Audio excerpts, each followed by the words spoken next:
প্রিয় দর্শক, দেশ ও দশের কথার ১৪তম পর্বে আপনাদেরকে স্বাগত জানাই। টাইটেল এবং ডেসক্রিপশন থেকে দেখতে পাচ্ছেন সাংবাদিকতা এখন কাঠগড়ায়। এই বিষয়ে আমরা বিস্তারিত জানবো যথারীতি আমাদের সাথে আমাদের প্রিয় অতিথি শেখ ফরিদ। তিনি একজন অ্যাক্টিভিস্ট এবং রাজনৈতিক বিশ্লেষক। শেখ ফরিদ ভাই, আপনাকে স্বাগত জানাই। আপনাকেও স্বাগতম এবং আপনার দর্শকদের অনেক অনেক শুভেচ্ছা। প্রিয় দর্শক, আমরা প্রথমে যে ভিডিওটি দেখব সেখানে হচ্ছে মঞ্জুরুল আলম পান্না। তাকে আপনারা অনেকেই চেনেন এবং তিনি মুক্তিযুদ্ধের পক্ষে একজন বলিষ্ঠ কণ্ঠস্বর।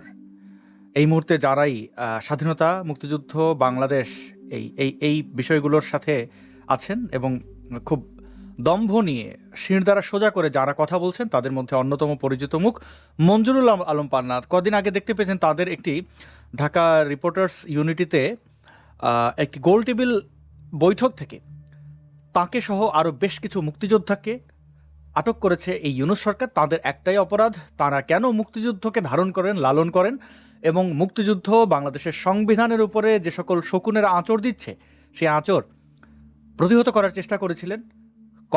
কলমের যে ভাষা, সাংবাদিকতার যে পেশা এবং তিনি যেভাবে কথা বলেন তার শোগুলোতে, সেই স্পষ্টবাদিতাই একমাত্র অপরাধ। তিনি এখন কারাগারে রয়েছেন এবং দেখুন তার অবস্থা কি। আমাকে বুলেট প্রুফ জ্যাকেট পরিয়েছে। আমি শীর্ষ সন্ত্রাসী নাকি? হ্যাঁ,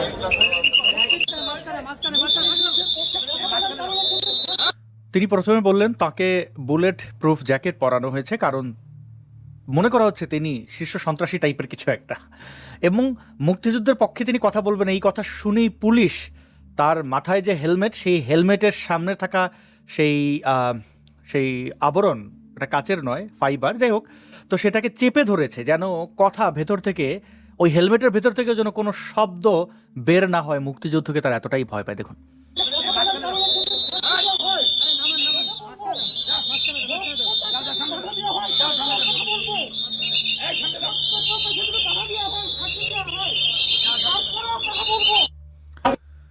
তিনি বললেন এখানে কথা বলার জন্য যে কোনো ধরনের শাস্তি তিনি তোয়াক্কা করেন না। কথা তিনি বলবেনই। কথা বলার জন্য যদি জেলে যেতে হয়, কথা বলার জন্য যদি আটক করে এইভাবে একের পর এক নির্যাতন করা হয়, কথা বলার জন্য যদি টুটি চেপে ধরা হয়, তারপরও তিনি কথা বলবেন, কারণ তিনি মুক্তিযুদ্ধের সপক্ষের। এবং মুক্তিযুদ্ধের সপক্ষের যারা, তাদের কলিজাটা যে কত বড় সেটা নিশ্চয়ই আপনারা বুঝতে পারছেন। শেখ ফরিদ ভাই, আপনি এই পরিস্থিতিতে কি বলবেন? সাংবাদিকতার এই হচ্ছে পরিণতি। ধন্যবাদ আপনাকে আবারও, আপনার দর্শকদের অনেক অনেক শুভেচ্ছা, যারা এখন দেখছেন এবং যারা দেখবেন তাদেরকে অনেক অনেক শুভেচ্ছা। আপনি যে দৃশ্যটা আমাকে দেখালেন বা যারা এই দৃশ্যটা দেখেছে, মানে কত বড় বদমাইশ এবং কত মুক্তিযুদ্ধ বিরোধী হলে এই কাজটা করতে পারে। বাক স্বাধীনতা বিরোধী, সেই সাথে তারা মুক্তিযুদ্ধ বিরোধী। শুধু বাক স্বাধীনতার বিরোধী হলে তাকে এইভাবে টুটি চেপে ধরতো না। আমরা এর আগে দেখেছি যে সেই শকুনেরা মুক্তিযোদ্ধাদের ৭১ মঞ্চে একটা অনুষ্ঠানে আরেকটা ছেলে এরকম মুক্তিযোদ্ধার টুটি চেপে ধরেছিল। সেই অনুষ্ঠান থেকে গ্রেপ্তার করা হয়েছে এই পান্না ভাইকে এবং তার বিরুদ্ধে মানে সন্ত্রাস দমন আইনে মামলা। অদ্ভুত ব্যাপার, অদ্ভুত। যারা জীবনে একটা পাখি মেরে দেখে নাই, যে জীবনে একটা পিঁপড়া মারে নাই, তার বিরুদ্ধে সন্ত্রাস বিরোধী আইনে মামলা। তিনি কিন্তু এই তাদের যারা আজকে তাকে অ্যারেস্ট করালো, যারা তাকে গ্রেপ্তার করালো, যে সরকার তাকে গ্রেপ্তার করলো, তিনি কিন্তু তার পক্ষে লিখেছেন, তার পক্ষে বলেছেন। তিনি শেখ হাসিনার সরকার উচ্ছেদের আন্দোলনে যুক্ত ছিলেন, তাদের সাধুবাদ দিয়েছেন, তাদের শক্তি জুগিয়েছিলেন। কিন্তু আজকে সেই ব্যক্তিটিকেই তারা এমনভাবে গ্রেপ্তার করতেছে। ওই দৃশ্যতে আমরা দেখেছিলাম তাকে হ্যান্ডকাপটা দেখাতে দিচ্ছিল না প্রথমে পুলিশ, আর আজকে কি দেখলাম, তার টুটি চেপে ধরলো যাতে কথা না বলতে পারে। আমি সেই জন্য একটা কথা বারবার বলে থাকি যে পৃথিবীর সকল সমস্যার সমাধান হয়ে যেত, মানে পৃথিবীর বেশিরভাগ সমস্যার সমাধান হয়ে যেত যদি মানুষকে শুধু কথা বলার অধিকার দিত, মানুষের শুধু বাক স্বাধীনতা থাকতো, তাহলে পরিবারে, সমাজে, রাষ্ট্রে এবং পৃথিবীতে অনেক সমস্যার সমাধান হয়ে যেত। এই টুটি চেপা ধরা শুধু এখানে না, সব জায়গায় টুটি চেপে ধরে। ধর্মবেত্তারা টুটি চেপে ধরে, রাষ্ট্রের শাসকেরা টুটি চেপে ধরে, এমনকি ঘরের ভিতরে টুটি চেপে ধরে। ঘরের মানুষ, সমাজের মানুষ, আপনার গলির মানুষ, আপনার বাজারের মানুষ টুটি চেপে ধরে। কারণ বাক স্বাধীনতাকে সবাই ভয় পায়, সেটা শাসক হোক, সাম্রাজ্যবাদী শক্তি হোক, দেশের শাসক হোক, আর গলিকা কুত্তা হোক, তারা সবসময় বাক স্বাধীনতাকে ভয় পায়। আর এই যে সাংবাদিক পান্না ভাইকে অ্যারেস্ট করা হলো মিথ্যা মামলায়, ভুয়া মামলায়, উনার তো কলমও চলে, তাই তাকে ভয় পাবেই। ভয় পাওয়াটাই স্বাভাবিক। তাদের ভয় আসলে মুক্তিযুদ্ধকে। তারা সাংবাদিক পান্নাকে ভয় পাচ্ছে না, তাহলে তো তার আগে তারা গ্রেপ্তার করেনি। তারা কিন্তু ভয় পাচ্ছে না তার কলমকে, কারণ জানে ওই কলম আর ওই ঠোঁট দিয়ে মুক্তিযুদ্ধের কথা বেরোবে, মুক্তিযুদ্ধের পক্ষের কথা বের হবে, তাই তারা তাকে গ্রেপ্তার করেছেন। আপনি দেখেন আওয়ামী লীগের আমলে প্রত্যেকটা টিভি চ্যানেলে শেখ হাসিনা বলেন আর আওয়ামী লীগ বলেন সবার সমালোচনা করা গেছে এবং করেছে, আমরা দেখেছি। কোনো সন্দেহ নাই যে শেখ হাসিনার আমলে পাক স্বাধীনতার বন্যা বয়ে গেছিল, তা আমরা বলছি না, তা ছিলও না কখনো বাংলাদেশে। কিন্তু অন্তত এইরকম ভয়ানক পরিস্থিতি ছিল না যে একটা মানুষ হেলমেটের ভিতরে তাকে গলা চিপে ধরতেছে, যে কাস্টাডিতে যে একটা পুলিশ ভ্যানে, জেলের ভ্যানে তাকে গলা চিপে ধরতে হবে। এত ভয় কেন? ভয় আসলে ভয়টা মুক্তিযুদ্ধের। এই মুক্তিযুদ্ধের পক্ষের কথা যদি আপনি বলেন তাহলে আপনাকে বিপদে পড়তেই হবে। আবার যদি আপনি মুক্তিযুদ্ধের বিপক্ষ শক্তি হন তখন আপনি নাস্তিক হলেও সমস্যা নেই, আস্তিক হলেও সমস্যা নেই, ধার্মিক হলেও সমস্যা নেই, অধার্মিক হলেও সমস্যা নেই। তার প্রমাণ পান্না ভাই। পান্না ভাই মুক্তিযুদ্ধের পক্ষের বলেই শুধু তাকে গ্রেপ্তার করা হয়েছে, অথচ আজকে ইউনূস সরকার তার কলমের উপরে বসে আছে। আজকে যারা ক্ষমতায়, তার আন্ডা বাচ্চারা, তারা তার মুখের, তার কথায়, তার লেখায় ক্ষমতায় বসে আছে, সেই ব্যক্তিটিকে গ্রেপ্তার হলো। এই তো সেই দৃশ্যটার কথা বলতেছিলাম। এই টুটি চেপে ধরাটা এখন নতুন কিছু না, আর টুটি চেপে ধরবে, ধরতেই থাকবে, কারণ এটাই তাদের কাজ। মুক্তিযুদ্ধের পক্ষে বললে, প্রগতির পক্ষে বললে, মুক্ত চিন্তার পক্ষে বললে আপনাকে টুটি চেপে ধরবেই।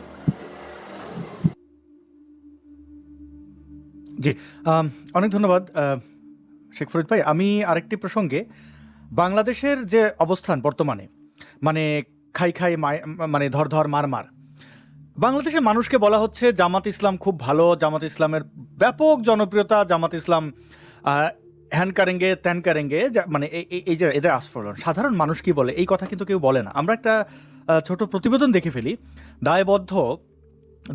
দায়বদ্ধ রেজিস্ট্রেশন নম্বর ঢাকা 1890, অর্থাৎ রেজিস্টার্ড সংবাদ মাধ্যম, তাঁরা গেছেন সাধারণ মানুষের দ্বারে, মানে মানুষ কি বলে আমরা একটু এই চ্যানেলের সৌজন্যে শুনি। যদি তিনটা বড় দলের নাম জিজ্ঞাসা করা হয়, কোন তিনটা বড় দলের নাম বলবেন আপনি? আওয়ামী লীগ 1 নম্বরে, জি। 2 নম্বরে বিএনপি, জি।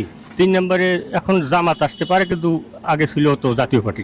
আচ্ছা আচ্ছা, তাইলে এই যে তিনটা দল, আপনি যে 3 দলের নাম বললেন, সেই 3 দলের ভেতরে আগামীতে কোন দল ক্ষমতায় আসলে দেশের ভালো হবে?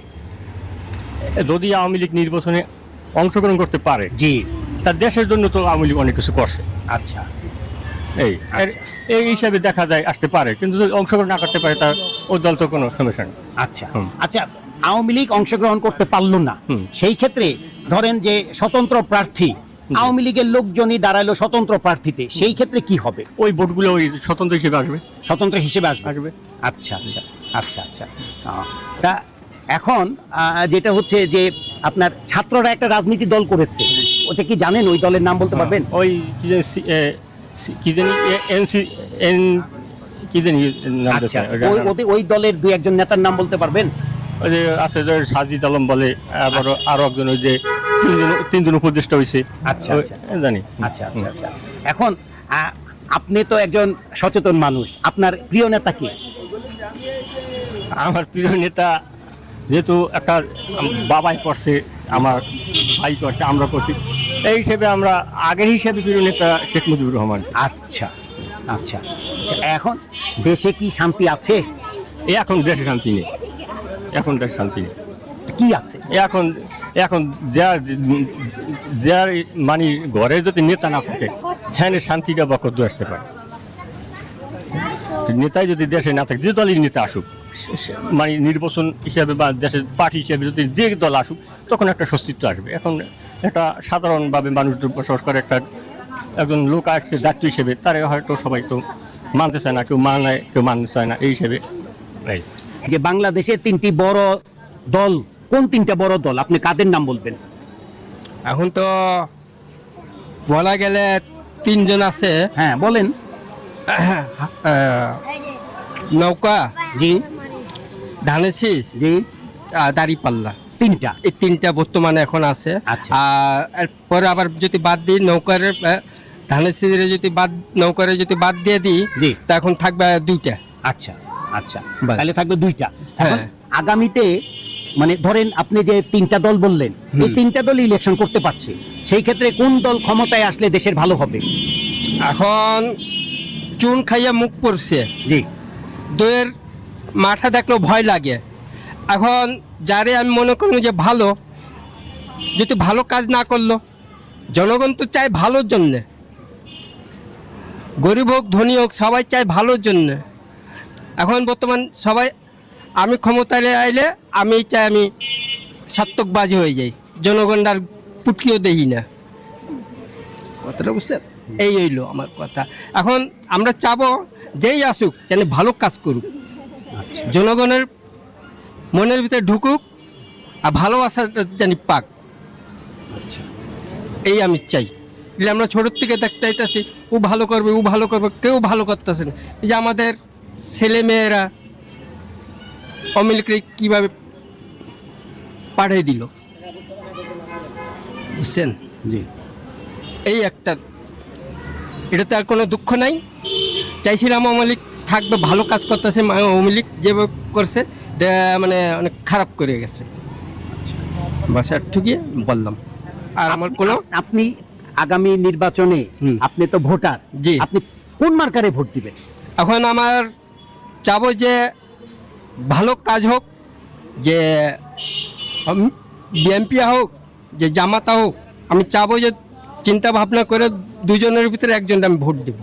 এটা আমি আপনার প্রকাশ করব না। আচ্ছা আচ্ছা, এইটা ছাত্ররা একটা রাজনীতি দল করেছে, ওই দলের নাম জানেন? না, ওই দলের নাম জানি না, আমি তো পড়ালেখা না যে আমি এত কিছু জানবো। শুনেনও নাই? না, শুনছি মাগার নাম জানিনি। আচ্ছা, ওই দলের দুই একজন নেতার নাম শুনছেন, বলতে পারবেন? না না, আমি তাও জানেন না? তাও। আচ্ছা আচ্ছা, এখন যেটা সেটা হচ্ছে যে আপনার বর্তমানে দেশে কি শান্তি আছে? বর্তমানে এখন বর্তমান শান্তি নাই, শান্তি নাই। শান্তি বলতে গেলে শান্তির মা মারা গেছে, আচ্ছা, এখন জীবিত আছে অশান্তির মা। সবাই মানে যে বাদাম বেচুক, যে ব্যাগ বেচুক, যেই যেই কিছু করে খাক, আল্লাহ যারই যেভাবে রিজিক দিছে সেইভাবে চলতেছে। শান্তি নাই, শান্তি শেষ হয়ে গেছে, মারা গেছে। কবে শান্তিটা মারা গেল? এবং কবে মারা গেল এটা তো আমি বলতে পারবো না, কবে মারা গেছে, মারা গেছে। বাস একটুকি বলে আমার বক্তব্য শেষ করছি। ভালো থাকবেন ভাই। হ্যাঁ, সবাই ভালো থাকুক, দোয়া করি। প্রিয় বন্ধুগণ, এটা হচ্ছে 275তম কোনো একটি তাদের ভিডিও, দায়বদ্ধ। এখান থেকে আপনারা এই ভিডিওটি দেখে নিতে পারেন, এবং আরও অনেকের কাছে এরকম মাইক্রোফোন নিয়ে অনেকেই যাচ্ছেন। মাইক্রোফোন নিয়ে যাওয়ার পরে সাধারণ মানুষের যে অভিপ্রায়, যে কথা, সেখান থেকে তো কয়েকটা জিনিস স্পষ্ট ফুটে আসছে। শেখ ফরিদ ভাই, আমি এই ভিডিওতে যে কজন ব্যক্তির কাছে গেছে, একটি রেজিস্টার্ড সংবাদ মাধ্যম, বলা হচ্ছে যে দলটির কথা এনসিপি, তাদের কাউকে কেউ চেনে না, এবং আমাদের প্রিয় নেতাকে সেখানে উঠে আসছে বঙ্গবন্ধুর নাম। আওয়ামী লীগ প্রসঙ্গে আসছে যে আওয়ামী লীগকে যেভাবে প্রত্যাশা ছিল আওয়ামী লীগ সেভাবে করেনি, কিন্তু দেশটাকে সুন্দরভাবে চালিয়েছে, একটা স্টেবিলিটি ছিল, এখন শান্তির মা মরে গেছে। কোথাও কিন্তু এই ইউনুস গ্যাংয়ের কোনো অবদান জায়গা করে নিতে পারেনি, কারণ তাদের কোনো অবদান নেই। তো এই সার্বিক বিষয়ে ওরা ইলেকশন করার ধৃষ্টতা দেখাচ্ছে। আপনার কাছে জানতে চাই, মানুষের পালস তো কোনোভাবে আটকে রাখা যায় না, এখন এরা কি নির্বাচন করতে পারবে? যেই নাটকটা তারা মঞ্চায়িত চেষ্টা করছে, এটা কি আসলেই সফল তারা হতে পারবে? ধন্যবাদ আপনাকে। আপনি যে কথাটা বললেন আমার খুব ভালো লাগলো আপনার প্রতিবেদনটি দেখে। আপনি দেখেছেন লোকজন কিন্তু বলে ফেলেছে শান্তির মা মারা গেছে, এটা আমাদের জামালপুরের কথা। আমরা জামালপুরে এগুলো বলে থাকি যে শান্তির মা মারা গেছে, আসলেই শান্তির মা মারা গেছে। আর যেটা আপনি বললেন তারা নির্বাচন করবে কিনা, আপনি দেখলেন এদের কেউ চিনে না, নাম বলতে পারে না। এবং দেখেন এই লোকটার নাম দিয়ে কিন্তু একবার ডক্টর ইউনুস নামটা আসে নাই, কারণ সে আসলেই তার নাম জানে না। বুঝতে পারছেন? এটাই সত্য। এই যে বীর মুক্তিযোদ্ধা ফজলুর রহমান যে ওনাদের বলেন যে কেসকি বান্দির পুত হয়ে গেছে সুলতান খা, আসলেই সত্য। এই কেসকি বান্দির পোলারা সুলতান খা হইল, এদের কেউ চিনে না, চিনতে পারে না। এটাই স্বাভাবিক।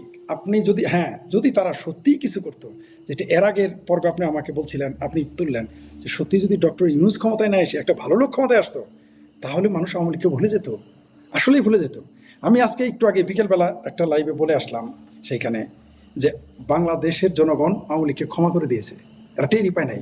আওয়ামী লীগ মাপ কিন্তু চায় নাই, তারা কিন্তু ভুলে মাপ, এরা মনে করে কি মাপ চাইলে বোধ আমি ছোট হয়ে গেলাম, আমি আপনার কাছে একটা অপরাধ করলাম, আপনি আমার বয়সে ছোট, আমি যদি সরি বলি এতে যে আমারই সম্মান আপনার কাছে বাড়বে, এটা বুঝে না, মনে করে ক্ষমা চায় অপরাধ। মানুষের ভুল ত্রুটি হয়, ব্যক্তি জীবনে, রাষ্ট্রীয় জীবনে ভুল হবে, তবে হ্যাঁ জনগণ তাদের ক্ষমা করে দিয়েছে। কেন জানেন? না চাইতেও। কারণ হচ্ছে ডক্টর ইউনুস গ্যাং, জামাত গ্যাং, বিএনপি গ্যাং, এত আকাম কুকাম করেছে, এত আকাম কুকাম করেছে, আওয়ামী লীগ ক্ষমা চাওয়ার আগে মনে মনে মাফ করে দিয়েছে। তার প্রমাণ আপনার এই চ্যানেলের মাধ্যমে দেন। লোকটা বলো আমি কারে ভোট দিব কম না, কারণ কি মানে কি নৌকা মার্কায় ভোট দিবে, কারণ নৌকা মার্কা একটা শক্তি। এই দেশের মানুষ কিন্তু মার্কা বলতে আগে নৌকা মার্কা চিনে, পরে চিনে ধানের শীষ। যে যতই চাপা মারুক, যত কথাই আমরা বলি না কেন, সেই জন্য আমি বলেছি যে কেউ যদি এখন নৌকা মার্কা নিয়ে ইলেকশন করে, একেবারে অখ্যাত মানুষ, তার সাথে লোকজন জামানত হারায় ফেলবে। আমি বলেছি এমন কই যে আরেকটা স্বতন্ত্র কথা বললেন, যেগুলো স্বতন্ত্র নির্বাচনও যদি হয়, মানুষগুলো কিন্তু নৌকা আলারা তাকে ভোট দিবে। এবং আজকেও আমি এটা আর এক চ্যানেলে বলে আসছি, আমি বলি যদি স্বতন্ত্র দ্বারাই ইলেকশন করি, আমার সাথে যে কোনো ব্যক্তি ফেল করবে, এটা আমি বলেছি, বলে দিয়েছি। এবং আমি বলেছি যে জামাতের আমিরের যে আসন সেখানে আমি ইলেকশন করবো স্বতন্ত্র, সে আমার সাথে ফেল করবে। আর যদি নৌকা মার্কা হয় জামানত হারাই ফেলবে। এই কথা আমি বলেছি এবং এটা সত্য, এটা একটা প্রতীকী কথা বলেছি। আমি তো নির্বাচন করার লোক না, আমি নির্বাচন করলে নিজেও ডুববো, পুরো দলের ডুবাবো, দেশেরও ডুবাবো। কারণ আমরা তো প্রতারণা করতে পারবো না, আমরা তো ভুল অন্যায় করতে পারবো না, তখন আমাদের মধ্যে বিরোধ হবে, নেতাগিরি আমাদের পক্ষে সম্ভব না। এটা আপনিও জানেন, আমিও জানি। আসলে এই যে দেশের যে বর্তমান পরিস্থিতি, আপনি জানেন আজকে কত মানুষ না খেয়ে থাকে।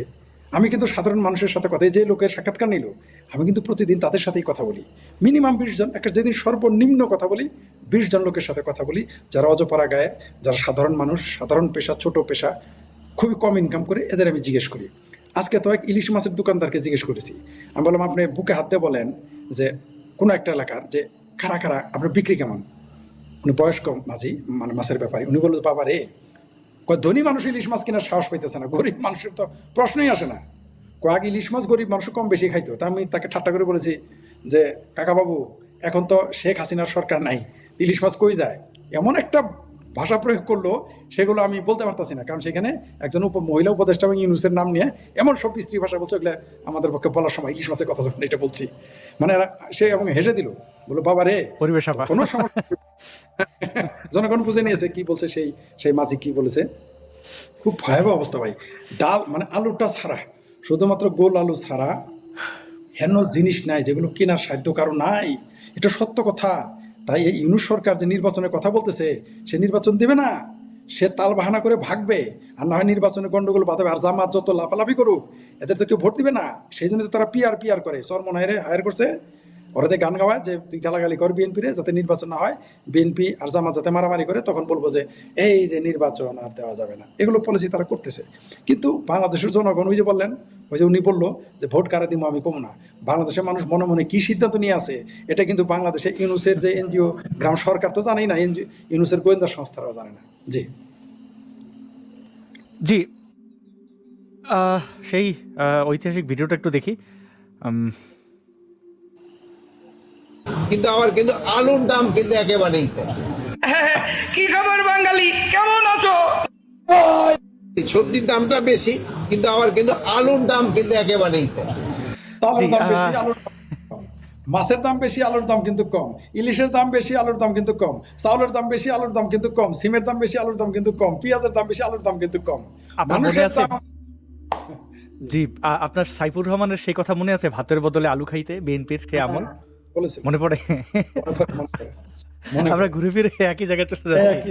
যে আলুর উপর, ভাতের উপর চাপ কমান, বেশি বেশি আলু খান, এটা বলেছিল আলু খান। হ্যাঁ, এবং এগুলো টেলিভিশনে দেখাতো, বিজ্ঞাপনও করা হতো। আমাদের যারা দেখছেন একটু অনুরোধ করব যে আপনারা চাইলে একটু শেয়ার করতে পারেন। আমরা এই দেশ ও দশের কথায় দেশ নিয়ে একটু বোঝার চেষ্টা করি, জানার চেষ্টা করি, এবং জনগণের যে পালস সেটা একটু বোঝার চেষ্টা করি। একটু আগে যে ভিডিওটি দেখলেন, সেই ভিডিওকে কেন্দ্র করে এখানে জামাত ইসলামের আলবদর বাহিনীর ডিজিটাল ভার্সন আলবটর বাহিনী, সে আলবটর বাহিনী অর্থাৎ বট বাহিনী সেখানে কমেন্ট করছে, শেখ মুজিবুর রহমানকে বলছে দেশদ্রোহী, মানে ওই যে পাকিস্তান ভেঙেছে ওই আর কি। এবং শেখ হাসিনাকে বলছে, আমি কমেন্টটি একটু পেছনে গেলে আপনারা হয়তো অনেকেই দেখেছেন, শেখ হাসিনাকে বলছে মোদির বিছানায়। দেখুন এই কমেন্টটা পেয়েছি, দেখুন, শান্তির মা হজরত তাহাজ্জুদ হাসিনা মোদির বিছানায় মহাশান্তিতে আছে, যুদ্ধাপরাধী মুজিব কিভাবে প্রিয় হয়। এই তাদের আচরণ দেখুন। একজন নারী তার মায়ের চেয়েও বড় হবে, এই যে বট যে ছেলেটা দাদির বয়সী হতে পারে, তাকে মোদির বিছানায় কল্পনা করছে। আচ্ছা, আপনি হতে পারেন আওয়ামী বিরোধী একজন মানুষ, আপনি চিন্তা করুন আপনার দেশের একজন নারীকে আপনি অন্য একটা দেশের প্রধানমন্ত্রীর বিছানায় দিয়ে দিচ্ছেন। আপনার এই আচরণ থেকে কিন্তু ফুটে উঠছে 1971 সালে আমাদের এই মা বোনদের, আপনার বাপ দাদারা যে মিলিটারিদের বিছানায় দিয়ে আসতো, একবার তারা ভাবেনি এরা আমার মা বোন, এরা আমার দেশের মানুষ। যারা নিজেদের মা বোনকে অন্যের বিছানায় দিয়ে আসে রেপের জন্য, তাদের বাচ্চা কাচ্চা, রাজাকারের বাচ্চারা এই চিন্তাই তো করবে নিজের দেশের প্রধানমন্ত্রী হোক সে ভালো হোক সে খারাপ, তাকে হোক সে অন্য একজন দেশের প্রধানমন্ত্রীর বিছানায় কল্পনা করাচ্ছে। আচ্ছা, আপনি কি এমন একজন সিঙ্গেল কলকাতাবাসী পাবেন, পশ্চিমবাংলার নাগরিক পাবেন, যিনি কিনা তাদের মমতা ব্যানার্জিকে পছন্দ করেন না, কিন্তু সেই মমতা ব্যানার্জিকে মোদির বিছানায়, নিজের দেশের প্রধানমন্ত্রীর বিছানায় কল্পনা করে? অন্য দেশ তো দূরের কথা, অন্য দেশের কথা বলতে আসলে টুটি চেপে ধরবে। এটাকে বলে দেশপ্রেম। আর তোমরা দেশপ্রেম। রাজাকারের বাচ্চা রাজাকার, লজ্জা করে না তোমাদেরকে এই ধরনের কমেন্ট করো? তোমরা শেখ হাসিনার অন্তর্বাস ঝুলিয়েছো, আমরা তো এগুলো দেখেছি। আর একটা আমাদেরকে একটু যদি জানাতেন শেখ ফরিদ ভাই, আমি খুব বিরক্ত হই রাজাকারের বাচ্চাদের নির্লজ্জ আচরণ সোশ্যাল মিডিয়া যে এসে করে। দর্শক, আপনারা ওই কমেন্টের সাক্ষী। এবং আমি জানি না, এখন ধীরে ধীরে মানুষের মধ্যে হতাশা বাড়ছে, আবার অনেকে আশা পাচ্ছেন যে না, এই দেশটা আমাদের গড়তে হবে। আমরা যে এই কথাগুলো বলি সোশ্যাল মিডিয়ায়, আমাদের উদ্দেশ্য একটাই, এই দেশের জন্য যা কিছু করলাম তা যেন আপনাদের মধ্যে বোধ তৈরি হয় বা আপনাদের মধ্যে চিন্তার খোরাক যেন জোগাতে পারি। শেখ ফরিদ ভাই, এই যে নির্লজ্জ আচরণ জামাত শিবিরের, এরা যে 1971 কত খারাপ ছিল তাকে আমাদেরকে হাতে কলমে দেখিয়ে দিচ্ছে না? রাজাকারের বাচ্চারা এখন ডাকসু ইলেকশন করবে, দেশদ্রোহীরা, এই ছাত্রলীগের লুঙ্গির তলায় থাকা ছেলেপেলেরা, জামাতে ইসলাম সারা দেশে যে পরিমাণ ধর্ষণ, চুরি, ডাকাতি এবং তদবির বাণিজ্য, আপনি দেখেন চট্টগ্রাম বিশ্ববিদ্যালয়ের দুজন ভিসি, মানে ভিসি প্রো ভিসি, এরা কিন্তু বহিরাগত, এরা জামাত শিবিরের ক্যাডার। তারা পুলিশের কাছ থেকে, আর্মির কাছ থেকে অস্ত্র নিয়ে সাধারণ মানুষের উপর নির্যাতন চালাতে চায়। স্থানীয় সেই যে জোবরা গ্রাম থেকে ইউনুস সুদী মহাজন হয়েছে, যেখান থেকে ওই যে সুদমারানি আরেকজন আছেন পরিবেশ আপা, তারা যেখান থেকে লুটে পোটা শুরু করেছিল, সেই জায়গা থেকে আজকে ইউনুস এইখানে, সেই গ্রামের মানুষের সাথে এত বড় অকৃতজ্ঞতা, এত বড় গণহত্যা চালানোর ডাক দেওয়া ইউনুসের আমলে, মানে এরা কি অকৃতজ্ঞতার চূড়ান্ত সীমা লঙ্ঘন করছে না? দেখিয়ে দিচ্ছে না 1971 তাদের পূর্বপুরুষ রাজাকার আলবদর আল শামস জামাত ইসলামী কি করেছিল? ধন্যবাদ আপনাকে।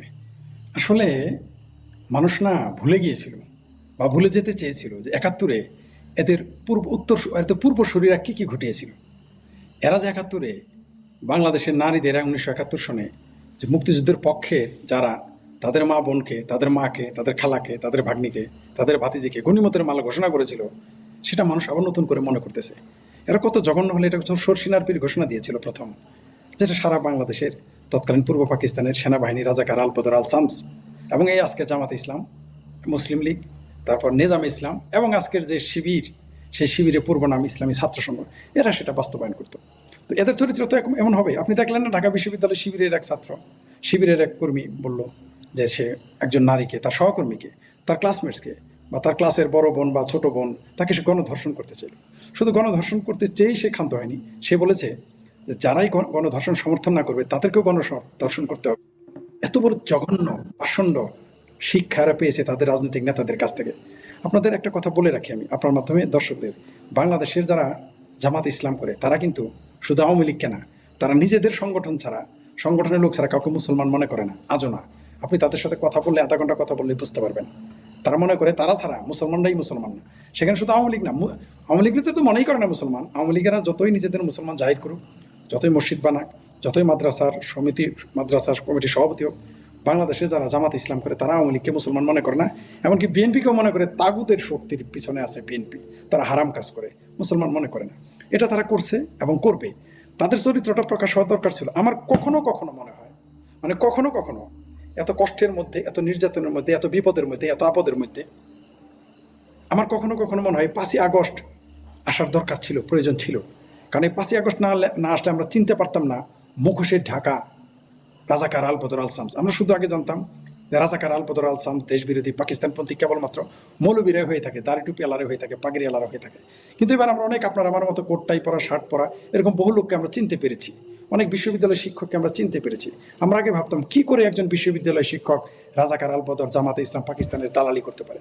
কিন্তু আমরা এবার দেখলাম বাংলাদেশের একজন বুদ্ধিজীবী, লেখক, কবি, তাও আবার সে কবি যে কিনা আবার ইসলাম বিরোধী কবিতা লিখেছে, যে কিনা পুরো ইসলাম ধর্ম খোদাকে ছোট করেছে, যেখানে খাদিজাকে বড় করা হয়েছে, নবীকে ছোট করা হয়েছে ইসলাম ধর্মের পরিভাষায়, মানে সাতিমে রাসুল হয়ে গেছে। সেই লোকটাও যখন বলে যে পাকিস্তানের পক্ষেই থাকতে হবে, মুক্তিযুদ্ধের বিরোধিতা করতে হবে, জামাতে ইসলামের সমালোচনা করা হচ্ছে ফ্যাসিজম। বদরুদ্দিন ওমরের মতো লোক বলে যে 90% স্বাধীনতার ইতিহাস, মুক্তিযুদ্ধের ইতিহাস ভুয়া। এই বিহারি বাচ্চা বিহারি ভারত থেকে নিজের দেশের সাথে গাদ্দারি করে সে চলে আসছে, ভারত থেকে সে চলে আসছে বাংলাদেশে। এই বিহারি বাচ্চা নিজের দেশের মর্যাদা সে রাখতে পারেনি, তার মা বাবা যে দেশে জন্মেছে সেই মর্যাদা রাখতে পারেনি, সে নিজে বাংলাদেশে এসে কিভাবে বাংলাদেশের মুক্তিযুদ্ধের মর্যাদা রক্ষা করতে পারবে? বদরুদ্দিন চিঙ্কুবাম, এই চিঙ্কুবামেরা তো এটা পারবে না, তার মধ্যে সে বিহারির বাচ্চা। আমি কিন্তু তাকে গালি দিইনি, সে আসলে বিহারি বাচ্চা, তার মাতৃভাষা উর্দু। আর বিহারি বাচ্চা বলতে এটা আমি ভারতের বিহারকে বলি নাই, যারা উর্দু ভাষায় কথা বলে তাদের বলার জন্য আমাদের বাংলাদেশে বিহারি বাচ্চা বলতে বোঝে যারা উর্দুতে কথা বলে। এটা আবার ভারতীয়রা মাইন্ড করবেন না, আপনাদের বুঝতে হবে যে যে এই ভাষাটা কেন কিভাবে কোথায় ব্যবহৃত হয়। যেটা বলছিলাম যে এই যে যে এরা যে কাজগুলো করতেছে, এরা যদি এগুলো না করতো আজকে আপনি কথা বলতেন না মুক্তিযুদ্ধের পক্ষে, আমি ভয়েস রাইজ করতাম। আপনি বলেছেন যে ফরিদ ভাই আপনি এত স্ট্রংলি কথা বলেন, আমি জানতাম না, আমি তো বুঝতে পারিনি, আপনি বলেছেন আমাকে, সত্য, এগুলো আমি বলতাম না, আমার বলার দরকার ছিল না। কেন আমি পয়দা হলাম? আমাকে তো সময় সৃষ্টি করলো, আমাকে পয়দা করলো। এই যে আপনি এখন আপনি আপনি আপনার বিরুদ্ধে অনেক সমালোচনা আছে, কিন্তু আপনি মুক্তিযুদ্ধের প্রশ্নে আপোষহীন, তার জন্য আপনি বাধ্য হয়েছেন কথা বলতে। আপনার এটা নিয়ে বলার কথা ছিল না। আপনি মুক্ত চিন্তক, মানবাধিকার, মানুষের অধিকার, কথা বলার অধিকার, মানুষের ব্যক্তি স্বাধীনতার অধিকার, এগুলো নিয়ে কথা বলার কথা ছিল। আপনার তো বাংলাদেশ নিয়ে কথা বলার কথা ছিল না। কেন আপনি বলতেছেন? কি কারণে বলতেছেন? কারণ হচ্ছে যে এই মুহূর্তে বাংলাদেশটাকে বাঁচাতে হবে, রক্ষা করতে হবে। ওই দেশে আপনি জন্ম নিয়েছেন, আপনি আওয়ামী লীগ বিরোধী হতে পারেন, বিএনপি বিরোধী হতে পারেন, ইট ডাজন্ট ম্যাটার, রাজনীতিতে কে কার মতবিরোধ থাকতে পারে, কিন্তু মুক্তিযুদ্ধের প্রশ্নে আমরা সবাই এক, অভিন্ন থাকতে হবে। তা নাহলে একটা দেশ বাঁচে না, একটা দেশ টিকে না। ডক্টর ইউনূস কি করেছে? ডক্টর ইউনূস সে কী করেছে? সে প্রথম যে কাজটা করেছে, মুক্তিযুদ্ধের সকল স্মৃতির উপরে আঘাত করেছে। জামাত তো করবে এই কাজ। জামাত তো তাকে দেখেন একজন নাস্তিক, ডক্টর মোহাম্মদ ইউনূস একজন পার নাস্তিক, যে নামাজ পড়তে জানেন। আমরা কিন্তু অন্তত নামাজ পড়তে জানি, সূরাও বেশ কয়েকটা মুখস্থ আছে, আপনি তো মাদ্রাসার ছাত্র, কিন্তু দেখেন ডক্টর ইউনূসের সূরা জানে না এবং সে খ্রিস্টান ধর্ম গ্রহণ করেছে। আপনার ব্যাপারে কেউ বলতে পারবে না আপনি খ্রিস্ট ধর্ম গ্রহণ করেছেন, আপনি ধর্ম পরিবর্তন করেছেন, আপনি ধর্ম আপনি আপনি আপনি রিলিজিয়ন লেস হয়ে গেছেন, ধর্মহীন হয়ে গেছেন, কিন্তু আপনি ধর্ম গ্রহণ করেন নাই, পরিবর্তন করেন নাই। আমিও করিনি, আমি খ্রিস্টান হতে যাইনি, বৌদ্ধ হতে যাইনি। কিন্তু ডক্টর ইউনূস কিন্তু তার বিরুদ্ধে শক্ত অভিযোগ, তিনি ধর্ম পরিবর্তন করছেন, অর্থাৎ মুরতাদ হয়ে গেছেন। মুরতাদ হয়ে তিনি ফান্ড গ্রহণ করেছেন। তিনি ইসলাম ধর্মের এলজিবিটির অধিকার নিয়ে আমরাও কথা বলি, কিন্তু আমাদের গালি দেয়। কিন্তু আপনি একদিন দেখিয়েছেন যে তার মেয়ে এবং তিনি এলজিবিটির পক্ষে, সমকামিতার পক্ষে কথা বলে। দেখেন এদের বিরুদ্ধে কেউ এখন কথা বলে না। আপনি দেখেছেন তো অনেক মৌলবীকে দেখে দোয়া করে, আল্লাহ ইউনূসের তুমি সরাইও না, অথচ তারা একদিন বলছে আর সুদ কর। এই যে যে পরিস্থিতি, এখন মৌলবীদের এই চরিত্রটা আমরা চিনতে পারতাম না। এই 5ই আগস্ট না ঘটলে আমার কেন যেন মনে হচ্ছে যে 5ই আগস্ট এটা ঘটতো 2 দিন আগে পরে, এটা ঘটতো 2 দিন আগে বা পরে এটা ঘটতো, তাই না? 2 দিন আগে পরে ঘটতো। জি, আপনি আপনার ফোনটি মিউট করে নিতে পারেন, যেহেতু কল আসছে বারবার, আপনি ডিস্ট্রাক্টেড হচ্ছেন। জি বলেন। জি, 2 দিন আগে পরে ঘটতো আপনি বলছিলেন। জি হ্যাঁ, 2 দিন আগে বা পরে এটা ঘটতোই। এটা ঘটা জরুরি ছিল, বরং আরো দেরিতে ঘটলে আমাদের দেশের আরো সর্বনাশ হয়ে যেত। আর আমার কেন যেন মনে হচ্ছে এখন মুক্তিযুদ্ধের পক্ষের আর বিপক্ষের শক্তি মুখোমুখি হবে, এবং বাংলাদেশে আর কোনোদিন মুক্তিযুদ্ধের পক্ষ বিপক্ষের শক্তি সহাবস্থান সম্ভব নয়। সেই কাজটা তারাই ঘটিয়ে দিয়েছে, মানে মুক্তিযুদ্ধ বিরোধীরাই দিনে দিনে সেটা ঘটিয়ে দিয়েছে। সেই পরিস্থিতি সেইভাবে দাঁড় করে দিয়েছে মানুষকে, বাংলাদেশের মুক্তিযুদ্ধের পক্ষের মানুষকে ওই জায়গায় নিয়ে গেছে। আর আপনি যেটা বললেন যে নির্বাচনের কথাটা একটু আমরা তখন ভুলে গেছিলাম। এরা কেন নির্বাচন দিবে না? নির্বাচন দিলে তো বেকার হয়ে যাবে। আপনি দেখেন ফটমা জাহার, তিনি যদি নির্বাচন চান তাহলে তার বউ তো বেকার হয়ে যাবে। তিনি আছেন মব সন্ত্রাসীদের সাথে, আর তার বউরে পাঠাইছেন ইউনূস সরকারের সাথে। তো এই যে মিলিজুলি সরকার চলতেছে, এটা তো বন্ধ হয়ে যাবে। কারণ আপনি ভালো করেই জানেন বাংলাদেশের মানুষের যেমন ভালো চরিত্র আছে, একটা খারাপ চরিত্র আছে। সেটা হলো বাংলাদেশের মানুষ কিন্তু তাকেই পূজা করে যে ক্ষমতায় থাকে। এটা কিন্তু অদ্ভুত চরিত্র। আপনি দেখেছেন নওয়াব সিরাজউদ্দৌলার যখন পতন ঘটে, তার ইতিহাস নিয়ে বিতর্ক থাকতে পারে, যখন পতন ঘটে তখন কিন্তু তারা সবাই ইংরেজকে মেনে নিয়েছিল, না হলে টিকলো কেমনে? এদের যখন পতন ঘটবে, এরা জানে না এদের জন্য কি পরিণতি অপেক্ষা করতেছে। বাংলাদেশের মানুষ যে ক্ষমতার দ্বার প্রান্তে, তার পক্ষে কথা। যেই তফসিল ঘোষণা করবে, আমি বললাম আপনাকে, যদি নির্বাচন হয় না, হতে তো আরো পরের কথা, যেদিন তফসিল ঘোষণা করবে শুধু নির্বাচনের, সেই দিনই দেখবেন বাংলাদেশের রাজনীতির চরিত্র, চেহারা, বাংলাদেশের মানুষের চেহারা পাল্টে যাবে, পুরোপুরি পাল্টে যাবে। আর যদি কোনো কারণে আওয়ামী লীগের মানুষ স্বতন্ত্র নির্বাচন করতে পারে, পুরো রাজনীতিটাই বাংলাদেশের চেহারা পাল্টে যাবে। তার জন্য তারা নির্বাচনকে ভয় পায়, এবং ভয় তারা পাবেই। কারণ যারা গণশত্রু, যারা গণতন্ত্রের শত্রু, যারা দেশের শত্রু, তারা তো ভয় পাবেই। কারণ তারা জানে যে তারা গণশত্রু, তারা দেশের শত্রু, তারা দেশ সৃষ্টিতে বিরোধিতা করেছে, নির্বাচনে তাদের ভোট দিবে না। যারা 30 লক্ষ হত্যা করেছে, যারা 3 থেকে 5 লক্ষ নারী ধর্ষণ করেছে, তাদের মানুষ ভোট দেবে। যতই তারা টাকা পয়সা দিয়ে, যতই ভোট, আমি এই প্রশ্নতেই যেতে চাই যে শেখ ফরিদ ভাই, যদি ভোট হবে আপনি এটা বিলিভ করেন আওয়ামী লীগ ছাড়া? এটা না, আওয়ামী লীগ ছাড়া এরা কি করবে জানেন? এরা একটা পরিকল্পনা করেছে। আমি যতদূর এখন ঘরের কথা পরে জানলো কেমনে, এমনি এমনি, ঠিক আছে, জেনে যাবে। আমি যতদূর শুনেছি তাদের যে মাস্টার প্ল্যান, প্রথমে তারা নির্বাচন বানচাল করার চেষ্টা করবে কোনো না কোনো ছলে।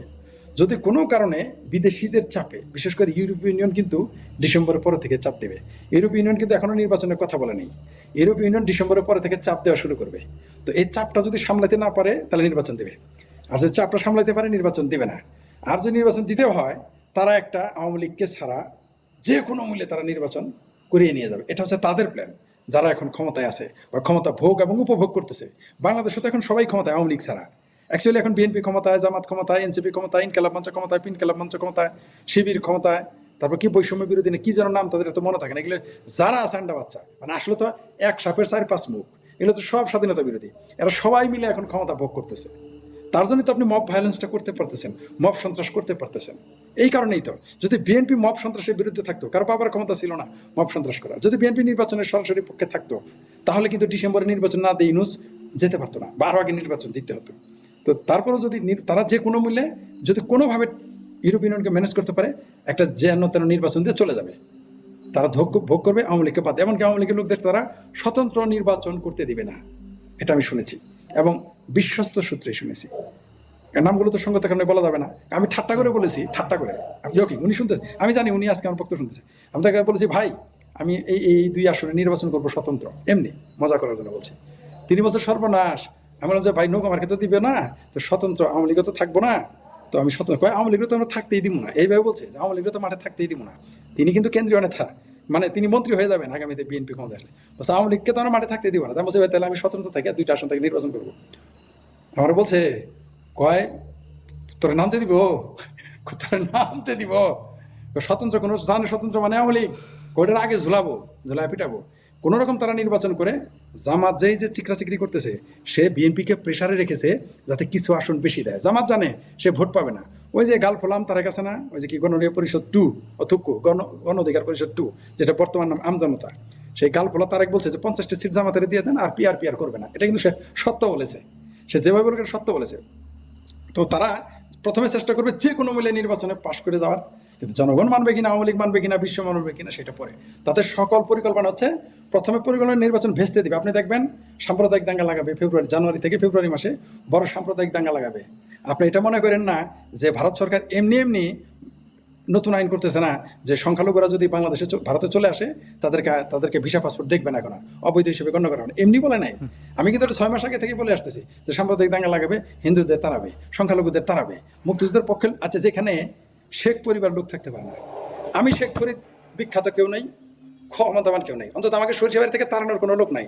আমাকে বহুবার মেরে ফেলার চেষ্টা করেছে জামাত শিবিরেরা, এই মুক্তিযুদ্ধের বিরুদ্ধে পক্ষ এবং জঙ্গিবাদীরা পারে নাই। কেন? আমার আত্মীয় স্বজন আছে, কিন্তু আমি সেখানে থাকতে পারি না। কেন পারি না?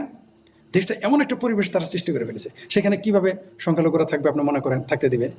যে সমস্ত লোকেরা বলে যে ভারতের, ফরিদ ভাই, একটা খুব চমৎকার পয়েন্ট আপনি বের করেছেন। গতকাল থেকে আমি দেখছিলাম যে ভারতে অমুসলিমদেরকে অনুপ্রবেশকারী হিসাবে দেখা হবে না, তাদেরকে উদ্বাস্তু হিসাবে দেখা হবে, মানে তাদেরকে বৈধতা দেওয়া হবে, কাউকে গ্রেপ্তার করে ডিপোর্টের কোনো সুযোগ নেই। এই এই এই রায়টা কিন্তু, এই যে তারা বিল পাশ করেছে সংসদে, এটা কিন্তু একটা সিগনিফিকেন্ট মেসেজ। এবং আপনি ঠিক বলেছেন, ইলেকশনের ব্যাপারে আমি শুনতে পাচ্ছি তাদের প্ল্যান হচ্ছে তারা বিএনপি, এনসিপি এরা আসন ভাগাভাগি করে একটা ডামি ইলেকশন দেবে, কিন্তু তারা আওয়ামী লীগকে বাদ রেখে যদি এই ইলেকশনটা করতে যায়, এই ইলেকশন টিকবে না, এই ইলেকশনের গ্রহণযোগ্যতা থাকবে না। এবং আওয়ামী লীগ কীভাবে মানে পিটায় নামায় সেটা কিন্তু আমরা অতীতে দেখেছি। এইবার তো তারা জনবিচ্ছিন্ন হয়ে গেছে, বিএনপির উপরে কোনো ভরসা নেই, কারণ বিএনপি চাঁদাবাজিতে ব্যস্ত। আওয়ামী লীগের বদমাশগুলো যা করতো তার চেয়ে তারা বেশি করছে। ফলে মানুষ কিন্তু বলছে যে আগে ভালো ছিল। এইবার হচ্ছে যদি ধর্মীয় সংখ্যালঘুদের ভারতে আশ্রয় দেওয়ার মেসেজটা কি, তোমরা এখানে গৃহযুদ্ধ যে লাগাবা, এটা তো ভারত বুঝে গেছে। আর যদি বাংলাদেশে অমুসলিম না থাকে, তাহলে এই দেশের কিন্তু ভারতটা মানে পাকিস্তানের চেয়ে জঘন্য হবে, কারণ পাকিস্তানের সীমানা আর বাংলাদেশের সীমানা এক না। আমরা কিন্তু আসলে একটা খারাপ দিকেই যাচ্ছি। আপনি এখানে কি ধারণা করেন? হ্যাঁ, আমি এটা আগেই বলেছি যে এটা ঘটবে। এখানে কি ঘটবে জানেন? এরা যখন, আর আপনি একটা দারুণ কথা বলেছেন, আওয়ামী লীগ কিন্তু বিরোধী দল হিসেবে সবসময় সফল। আমি মনে করি, আমার যে এক্সপিরিয়েন্স, আমি যেটুকু দেখেছি, ইতিহাসের কথা বাদ দিলাম, আমি যেটুকু দেখেছি, যেটা পড়েছি সেটা বাদ, আইয়ুব খানের আমলে কি করেছে 69 কি সেটা বাদ, আমি নিজের চোখে যা দেখেছি, আওয়ামী লীগ কিন্তু বিরোধী দল হিসেবে খুব শক্তিশালী। এরা যখন দেখবে আওয়ামী লীগ কিন্তু এইবার 15-16 বছর একটানা ক্ষমতায় থাকার পরে তারা কিন্তু ক্ষমতা ছাড়া দিওয়ানা হয়ে গেছে, পাগল হয়ে গেছে। আওয়ামী লীগের প্রত্যেকটা মানুষ আমাকে খালি বলে কবে শেখ হাসিনা আসবে, কবে শেখ হাসিনা আসবে। আপনি বলেন, আমি ভাই আমি কেন বলবো শেখ হাসিনা কবে আসবে, কারণ তারা মনে করে আমার সাথে প্রাইম মিনিস্টারের সাথে কথা হয়। তাই যে ভাই আপনি একটু বলেন, একটু বলেন। মানে এত ডেসপারেট এরা তো মনে মনে চিন্তা করে আছে যে কোনো মূল্যে সেনাবাহিনী দিয়ে বা যে কোনো মূল্যে তারা ভয় দেখিয়ে নির্বাচন করে ক্ষমতায় চলে যাবে। এরা জানে না 15ই ফেব্রুয়ারি একটা নির্বাচন করেছিল বিএনপি, 1 মাস টিকে নাই ওই সরকার, নাকি কতদিন যেন টিকে ছিল, পতন ঘটেছিল। এইবার কিন্তু ওই পতন ঘটবে না, আওয়ামী লীগ কিন্তু ঘুরে দাঁড়াবে এবং আওয়ামী লীগ যেবার ঢুকবে পানির মতো মানুষজন আওয়ামী লীগের পক্ষে কথা বলবে। আমি রোকে আপার সাথে গিয়ে একটা কথা গিয়ে বলছি যে আপা এবার আপনারা যখন মিছিল করবেন আপনারা চিন্তাই করতে পারবেন না আপনাদের আগে কতজন সাধারণ মানুষ গিয়ে আপনাদের মিছিলে যোগ দেবে। কারণ মানুষ ক্ষুধার্ত, মানুষ খুব কষ্টে আছে, মানুষ লজ্জিত, বলতে পারে। কারণ কেউ ভাই দুইটা জিনিস বলে না, এটা সম্ভ্রমানের ঘটনা বলে না, না খেয়ে থাকলে সবাই বলে না ভাই, সবাই বলে না। এখনো বাঙালি না খেয়ে থাকলে বলবে না আপনাকে। এই যে আপনি ভারতে কলকাতায় থেকেছেন, আমি কিন্তু বুঝতেই পারি নাই যে আপনার এত সমস্যা, আপনি বুঝতে দেন না। আপনার সাথে আমার দেখা হয়েছে কিন্তু আপনি আমাকে একবারও বুঝতে দেন নাই, আপনি আমাকে চায়ের বিল পর্যন্ত দিতেন না, কিন্তু আপনি বুঝতে দেন না। আপনি তখন প্রচণ্ড সমস্যায় ছিলেন, এটা আমার পরে বুঝতে পারছি, আমি জানতে পেরেছি। তো এটা তো বাঙালির স্বভাব, তার কষ্টকে বুঝতে দেয় না। কিন্তু বাঙালি যদি ঘুরে দাঁড়ায়, এটা তো ঘুরে দাঁড়াবেই, ঘুরে দাঁড়াতে হবে। তখন আওয়ামী লীগ এই সুযোগটা নিবে বা আওয়ামী লীগ এই সুযোগটা পাবে। আর এখন তো যদিও আওয়ামী লীগের ভিতরে অনেকে সাইদি লীগ ছিল, আল আজহারি লীগ আছে, এখন তো তারা বুঝতে পারছে যে বাংলাদেশের এই যে মৌলবাদী শক্তি আওয়ামী লীগের বন্ধু নয়। আমাদের তারা যতই গালি দেখ, আমরা আওয়ামী লীগের সমালোচনা করতে পারি কথার কথা, কিন্তু আমরা কখনো মুক্তিযুদ্ধের বিরুদ্ধে না, আমরা কখনো বঙ্গবন্ধুর বিরুদ্ধে না, ছিলাম না, থাকবো না, থাকার সম্ভাবনা। আমরা মুক্তিযুদ্ধ বিরোধী শক্তির সাথে আমরা কখনোই আপোষ করতে পারবো না, বরং অন্যান্য দল আপোষ করতে পারবে গোপনে বা প্রকাশ্যে। আমরা গোপনেও না, প্রকাশ্যেও না, কোনোটাই পারবো না, কারণ আমাদের মেধা, আমাদের রক্ত তা পারমিট করে না। আর আপনি যেটা বললেন যে যদি এটা ঘটে আওয়ামী লীগ, এটা আমি 6 মাস যাবতই বলে আসছি যে বাংলাদেশে কিন্তু সাম্প্রদায়িক দাঙ্গা ঘটাবে নির্বাচন না দিতে, এটা সরকার বুঝে গেছে। বিশেষ করে চায়নাতে যে সামিটটা হলো সেখানে গিয়ে তার সিদ্ধান্ত নিয়ে ফেলেছে। এই সিদ্ধান্তটা কিন্তু এমনি হয় নাই। তবে আমি কিন্তু অভিনন্দন জানিয়েছি, আমি নরেন্দ্র মোদী, ভারতের প্রধানমন্ত্রী নরেন্দ্র মোদীজিকে অভিনন্দন জানিয়েছি যে তিনি একটা ভালো কাজ করেছেন। বহু মানুষের সম্মান, সম্ভ্রম, বহু নারীর ইজ্জত, বহু মানুষের জীবন তিনি রক্ষা করেছেন অ্যাডভান্স। এটা ঘোষণা দেওয়াতে কী হয়েছে জানেন, ওই যে যারা প্ল্যান করে আছে সাম্প্রদায়িক হামলা করবে তাদের পরিকল্পনা ভেস্তেও যেতে পারে, এটা নাও করতে পারে, কারণ তাদের পরিকল্পনা তো জানে যারা চলে গেলেই শেষ, কার সাথে কী করবে। এই জন্য নরেন্দ্র মোদীকে অভিনন্দন দেওয়া উচিত। সাথে আরেকটু অভিনন্দন বেশি দিতে পারতাম যদি আমাদের মতো মুক্ত চিন্তকদের ওইখানে থাকার জায়গা দিত, যেটা আপনাকে দেয় নাই। তাদের আইনা তো করা, আশা করি যে আমাদের তো মুক্তিযুদ্ধ কত বড়, তো 300, 400, 500, তারা তো রোহিঙ্গার মতো 40,000 না মুক্তচিন্তক। 200, 300, 400 লোক জায়গা দিলেই বাংলাদেশের মুক্তচিন্তকদের জীবন নিরাপদ হয়ে যাবে, আমি জানি। এবং মুক্তচিন্তার আন্দোলন, প্রগ্রেসিভ সেকুলারিজমের আন্দোলন এগিয়ে যাবে, এটা ঘটবে অবশ্যই, আমি আশা করতেছি এটা সামনে ঘটবে। আর এটা একটা দারুণ মেসেজ দিয়ে দিয়েছে। এই মেসেজ কিন্তু যাদের কানে পৌঁছে তারা পৌঁছে গেছে। আর নির্বাচন না দিয়ে যখন জোর করে ক্ষমতায় থাকতে চাইবে ইউনুস গ্যাং, বাংলাদেশ আওয়ামী লীগ, তারা মানে মরণ কামড় দিবে, বাংলাদেশ আওয়ামী লীগ মরণ কামড় দিবে। আর এখন যদি বাংলাদেশ আওয়ামী লীগ মাঠে নেমে যায় একবার, মানে মনে করেন ভুলে নেমে গেল, যে ফ্লো সৃষ্টি হবে, যে বন্যা সৃষ্টি হবে, এই ঢেউ বাংলাদেশ সরকারের, ইউনুস সরকার কেন, ওর বাবার ক্ষমতা নেই ঠেকানোর, কারণ মানুষ অতিষ্ঠ। এই 16 বছরে আওয়ামী লীগ যা করেছে মানুষ সব ভুলে গিয়েছে, সব এভরিথিং সব ভুলে গেছে তারা। কিন্তু ইউনুসের যে কর্মকাণ্ড তারা বলতে পারতেছে না, তারা না খেয়ে আছে, সম্ভ্রমানি হচ্ছে, চাঁদাবাজি হচ্ছে, লুটতরাজ হচ্ছে। আগে মানুষের স্বাধীন ঘরে ঘুমাতে পারে না, স্কুলে স্বাধীনভাবে যেতে পারে না, 3 বেলা ঠিক মতো খেতে পারে না। একজন সিএনজি আলা সাক্ষাৎকার আপনি শুনেন, সে কি বলছে। আমি আপনাদের যে 3 মাস 4 মাস আগেও বলতাম যে আমি বিভিন্ন পেশাজীবীর ফোন দেখো, ভাই আমাদের ইনকাম নাই, সিএনজি কে উঠবে। সিএনজি মনে করেন যে লোকটা জীবনে কোনোদিন লোকাল বাসে উঠে নাই, প্রাইভেট বাসে উঠে নাই, যে সিএনজি বা মোটরসাইকেল, বাইক, উবারে চলতো বা প্রাইভেট কার, সেই লোকটা এখন লোকাল বাস খুঁজে। মানেটা কি? আমি আমার এক লোকের চিনি, যিনি কখনো, যার সন্তান কখনো প্রাইভেট কার ছাড়া চলতো না, সে কিন্তু আওয়ামী লীগ করে না, প্রাইভেট কার ছাড়া চলতো না, সেই লোক এখন রিক্সা যেতে ভয় পায়। এত টাকা পাবে কোথায়? সে গাড়ি গ্যারেজে রেখে দিয়েছে, কারণ হলো আসলে তো মানুষ ইনকাম নাই। তো এই মুহূর্তে যদি বাংলাদেশ আওয়ামী লীগ বিরোধী দল হিসেবে, আবার বলি, আমি আমার এলাকার লোকদের বলতাম, জামালপুরের লোকদের, যে তোমরা যে আন্দোলন, যখন বিএনপি আওয়ামী লীগের বিরুদ্ধে আন্দোলন, তখন আমি বলতাম এই যে তোমরা যে আন্দোলন করতেছ, আওয়ামী লীগ যেদিন বিরোধী দলে যাবে, গাজীপুর থেকে শুরু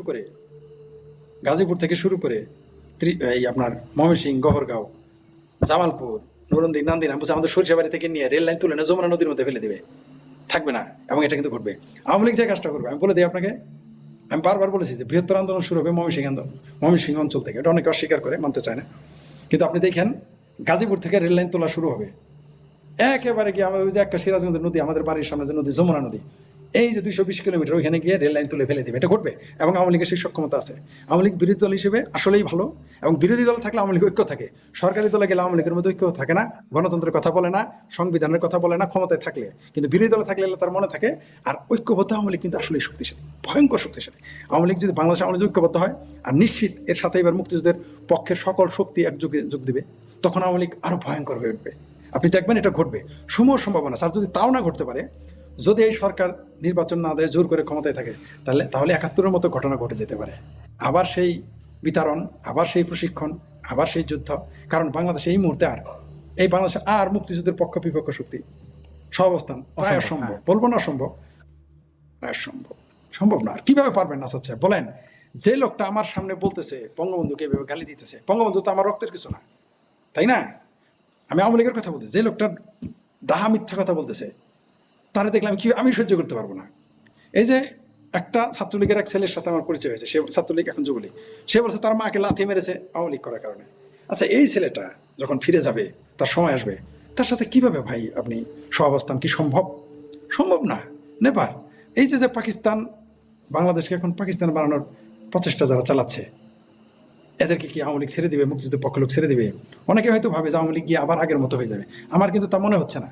কারণ একটা মানুষ এত বড় শিক্ষা পাওয়ার পরে সবচেয়ে ভিকটিম কিন্তু বড় ভিকটিম কিন্তু আওয়ামী লীগের লোকজন। আপনি খেয়াল করেন তো, আগে তো শুধু নির্বাচন শেষ হলে হিন্দুরা আক্রান্ত হতো, সংখ্যালঘুরা আক্রান্ত হতো। এখন দেখেন তো কারা আক্রান্ত হয়। এখন যে ছেলেটা মুসলমান, যে মেয়েটা মুসলমান, সেও তো আক্রান্ত হচ্ছে, সে ধর্ষিত হচ্ছে। একটা মুসলমান নারী তার ভাইকে বাঁচানোর জন্যে, তার বাপকে বাঁচানোর জন্যে, তার সন্তানকে বাঁচানোর জন্য সম্ভ্রম দিতে হচ্ছে, সম্ভ্রম বিসর্জন দিতে হচ্ছে এই ইনুস গ্যাংয়ের কাছে।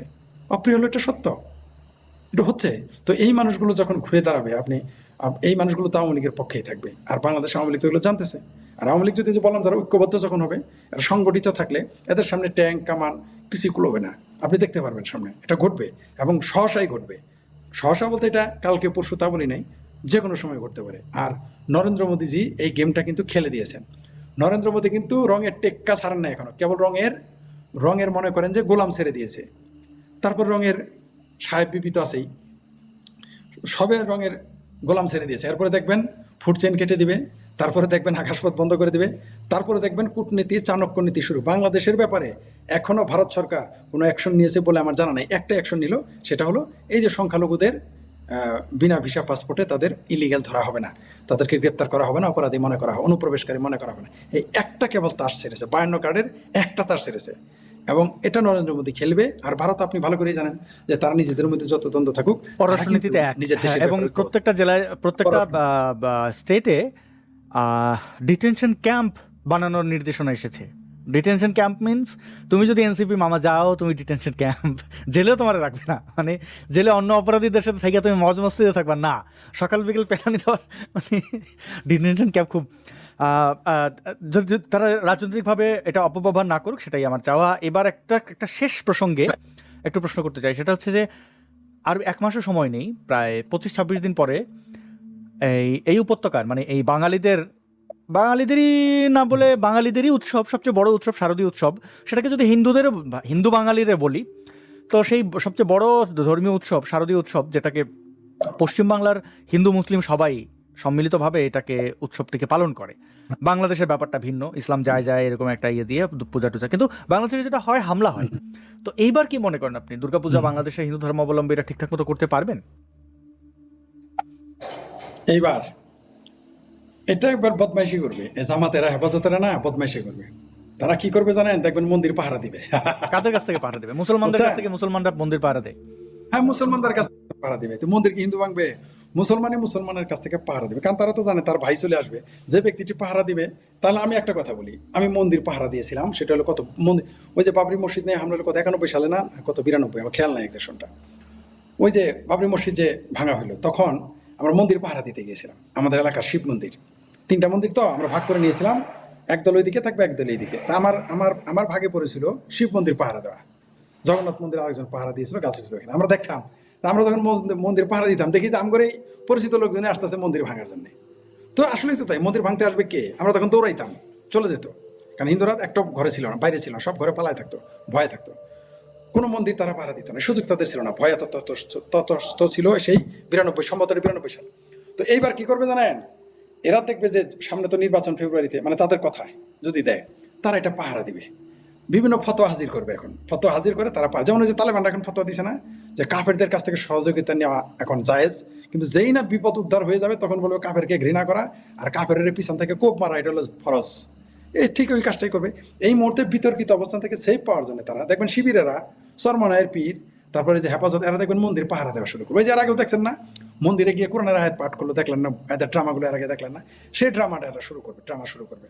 কিন্তু যথারীতি সনাতনীদের ভীত সন্ত্রস্ত থাকবে। আপনি ইতিমধ্যে জানেন যে সনাতনীরা আগে বলছে না যে সনাতনীরা এক জমি 3 জনের কাছে বেছে, ওই যে তৃণমূলের আরেক ভণ্ড বলছে যে এক সনাতনী 3 বার সাইন করে জমি বিক্রি করে। আপনাকে একটা অদ্ভুত তথ্য দেই, বর্তমানে কিন্তু সনাতনীদের জমি কেউ কিনতেছে না। আমার জানা মতো এই মুহূর্তে 20 জন সনাতনী ব্যক্তি আছে, একজনও জমি বিক্রি করতে পারেনি। তারা 1 বছর যাবত ট্রাই করতেছে, কেউ জমি না, কিনে যেটা ফ্রিতে পাবে, যেটা জমি- ফ্রিতে দখল করবে সেটা কি কেউ কিনবে নাকি টাকা দিয়ে? আশা আসে আছে, এখন অর্ধেক দাম বলে, পরে তারা ফ্রিতে নিবে, কারণ জানে এদের খেতা তারাবে একদিন। এই প্ল্যান তো তারা করেই রাখছে।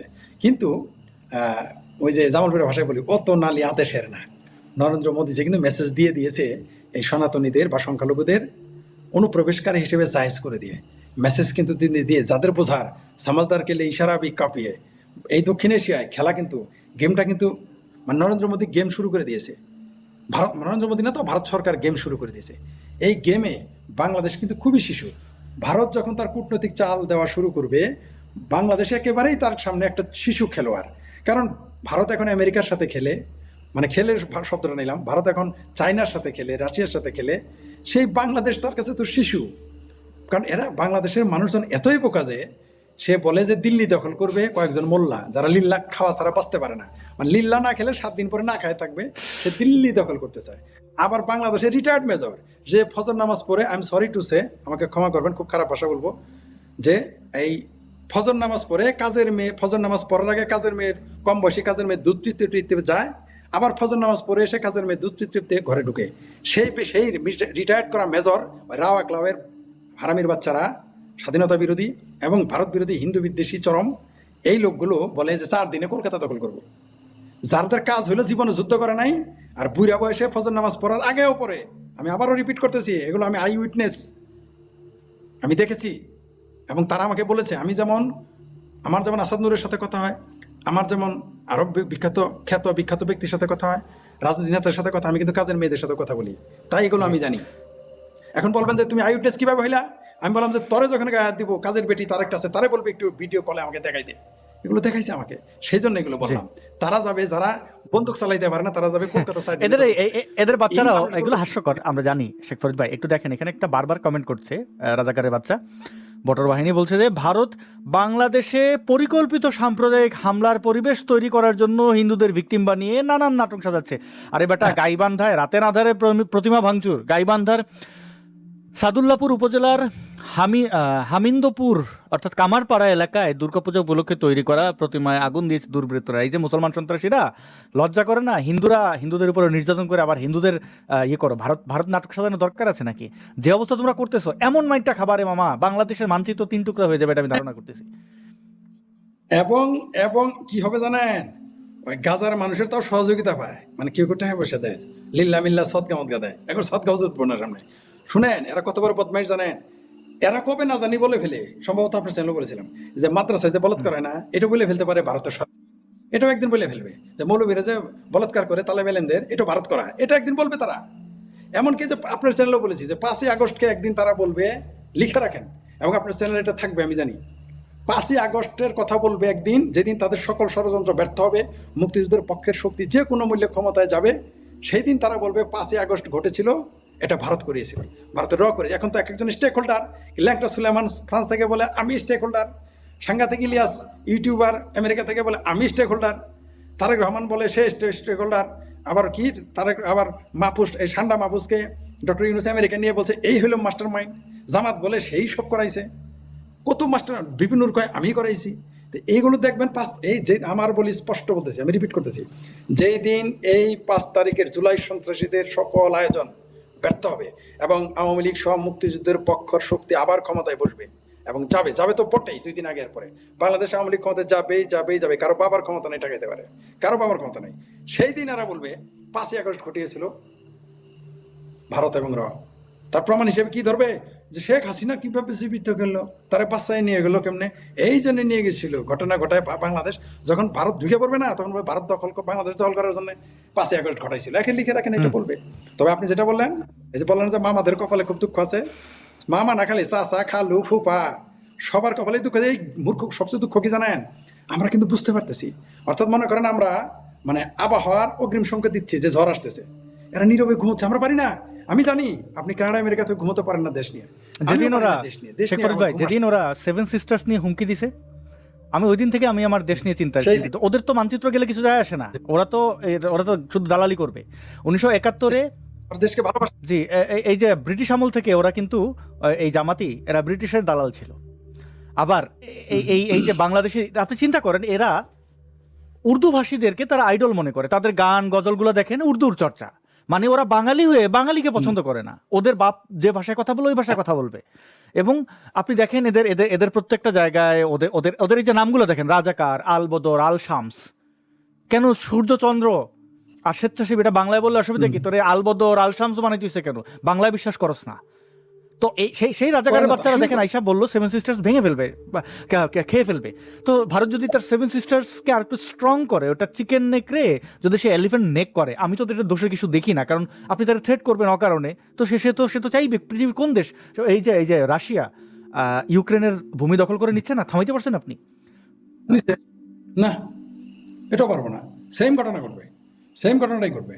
জাস্ট কি করবে জানেন, এখন আপনি তো চিকেন নেক বলতেছেন, আমার কাছে যে তথ্য আছে, ওদিক তো ভারত তো চিকেন নেক নিবে, এদিকে আরো একটি পরাশক্তি বাংলাদেশের চিটাগাং সহ ওদিকে আলাদা করে আরেকটা অন্য কোনো land পাহাড়িদের উপরে তো আপনি নির্যাতন করছেন, এখন তারা তো এরকম কোনো বিদ্রোহ ঘটলে বা কোনো যুদ্ধ বিগ্রহ করলে তারা বলবে আমাদের আলাদা দেশ চাই। কারণ তো আপনি তো আমাদের উপরে 52 থেকে এই যে আমাদের ভাষার জন্য আক্রমণ চালাইছিল পাকিস্তানিরা, আমাদের হত্যা করছিল, একের পর একে বৈষম্যের মধ্যে রাখছে। আমরা সংখ্যায় বেশি, ক্ষমতায় বেশি, উৎপাদনে বেশি হওয়ার পরেও আমাদের শুধুমাত্র আমরা বাঙালি বেটে, তাদের ভাষায় কালো, গায়ে গন্ধ, এগুলা বলে তুচ্ছ তাচ্ছিল্য করে আমাদেরকে নব্য মুসলমান, সহি মুসলমান না বলা সেই পাকিস্তানিরা কি করেছিল?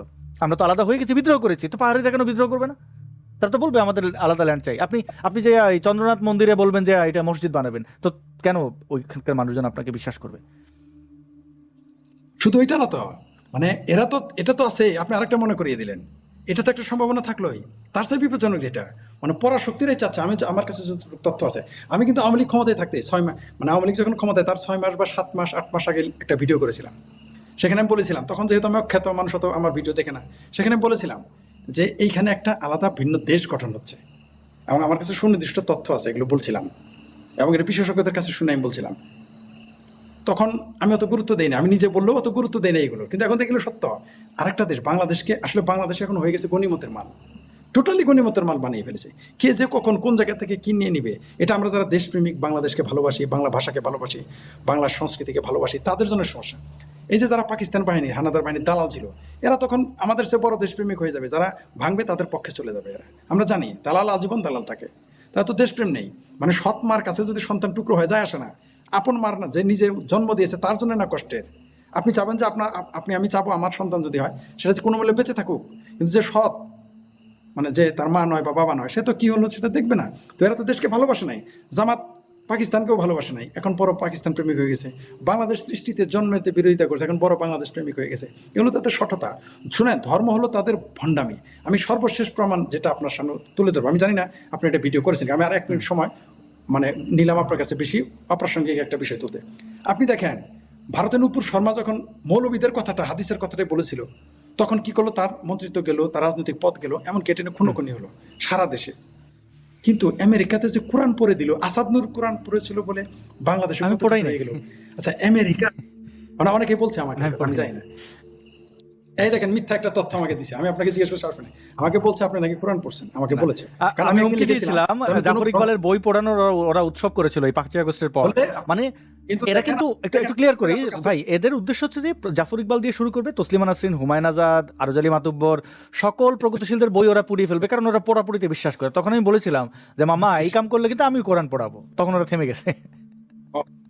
দেখেন, মানে আমি থ্যাংক ইউ ভেরি মাচ। দেখেন, অনেক প্রিয় দর্শক আমাকে অন্তত 100 জন বলেছেন যে আসাদ নূর কোরআন পড়ে দিয়েছে, আপনি তার সাথে কথা বলেন, কথাটা কিন্তু মিথ্যা হয়ে গেছে, আপনারা কিন্তু শুনলেন এখন। দেখেন আমিও বিভ্রান্ত হয়ে গেছি। তাহলে বুঝেন, আমি আপনার এত কাছের মানুষ, আমি যদি বিভ্রান্ত হই তাহলে যারা আপনার প্রতিপক্ষ, আপনার শত্রু, তারা কি বুঝতেছে? ক্লিয়ার? তো ওই যে দেখেন আমেরিকায় কোরআন পোড়ালো, বাংলাদেশে মিছিল হয়েছে, শুনেছেন? আপনি শুনেছেন? জুম্মার নামাজে কোনো বক্তব্য হয়েছে, বয়ান হয়েছে, বাইতুল মুকাররম গরম হয়েছে, হাটহাজারি, চরমনাই, সরসিনা, Your daughter কোনো- will be raped and your কেউ কথা বলে না, টু শব্দটি করেনি। ভারতের মুসলমানও টু শব্দ করেনি।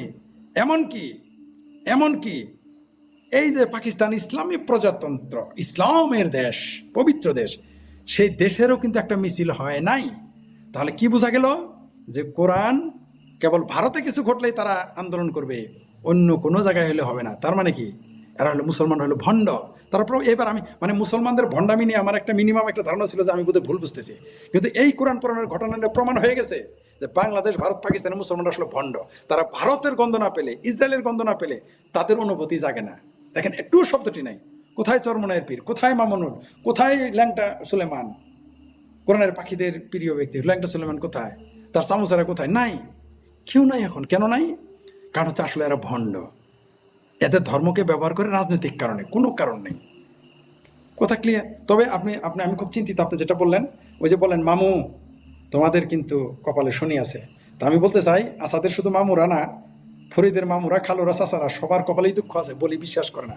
আমি বলেছিলাম 6 মাস আগে এই দেশে দুর্ভিক্ষ, গৃহযুদ্ধ অথবা যুদ্ধ লাগতে পারে, অথবা তিনটাই ঘটতে পারে। নির্বাচন সেটা নির্ভর করতেছে ফেব্রুয়ারি মাস থেকে এগুলো ঘটনা শুরু হয়ে যাবে। তবে তার চেয়ে বড় কথা কি জানেন? 13 মাস হয়ে গেছে, আর 13 মাস থাকলে বাংলাদেশের মানুষ এমনি না খায় মারা যাবে।